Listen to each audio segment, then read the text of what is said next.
big bang, I would say, in my mind was when I heard the Temptations, particularly songs like The Way You Do the Things You Do and My Girl. When I heard those songs, that really changed my world, you know. My name is Jalen Ngonda. I'm a singer-songwriter originally from Maryland, by way of Liverpool, and currently living in London.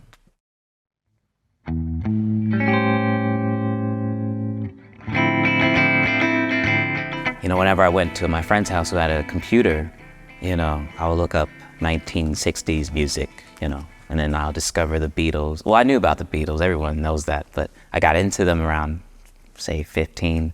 So you know, same with the Doors, the Kinks, the Beach Boys, Sonny and Cher, the Mamas and Papas, and even into jazz, Miles Davis, John Coltrane, Thelonious Monk. And while doing that, I was trying to sound, you know, like them, but not for gain or anything like that, just because when the CD player broke, I want to hear it again. So I'll try to learn the songs on the guitar and try to sing it. So whenever the lights went out or electric went out, I can sing the songs.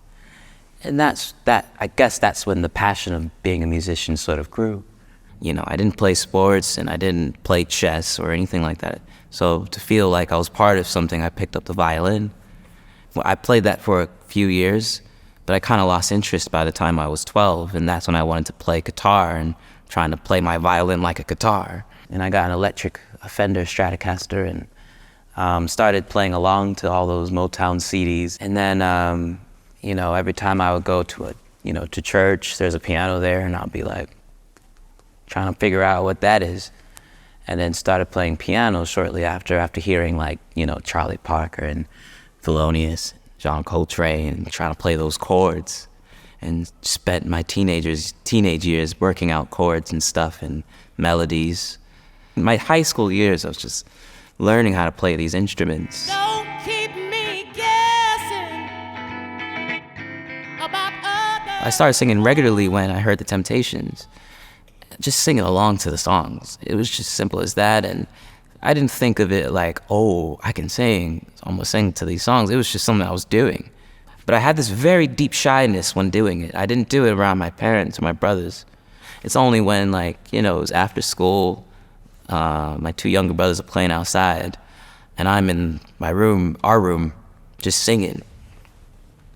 And then, you know, I remember my mom came home work early one day and found me singing. She was like, "You can sing." And then after that, we had talent shows at our school that gave me courage to audition for the talent show, and then I sung Uptight, Everything's Alright, Stevie Wonder.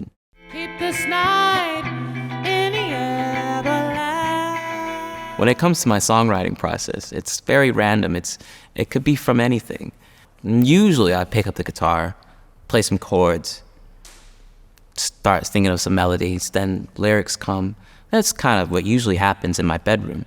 Or it could be like I'm at a jam session playing the drums, and I'll be like, oh, that beat sounds good, and I think about that beat, and right. So it's a very sort of universal sort of thing. It's not like I don't really have a strict way of writing. It just whatever situation I'm in. I know you worry about giving us a try. Now, when it came to the album, I didn't really have a vision. My only vision was to make it satisfying to myself and also to satisfy the audience. In terms of the sound, you know, I've always been into the whole soul, the soul sound. And when I first hooked up with Daptone, the idea was just to do a single, and you know, sort of a kind of a one-night love affair kind of thing.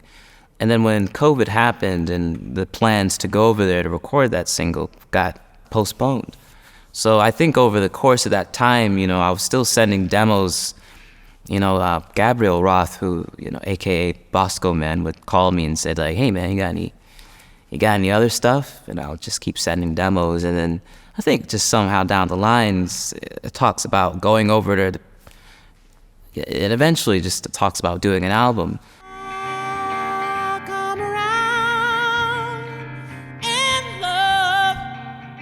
So I find comfort in the friends I make and the records I break on the road. So I go to record stores and discover not discover, but find very rare recordings of Motown or Stax or Chess or Beach Boys, stuff that I couldn't find here or couldn't find at another time, but found it there. That's where I find comfort. Like, I know that's gonna happen when I go on the road, especially if I go to Detroit or Chicago. Like, the Midwest 45s, man, they're the best.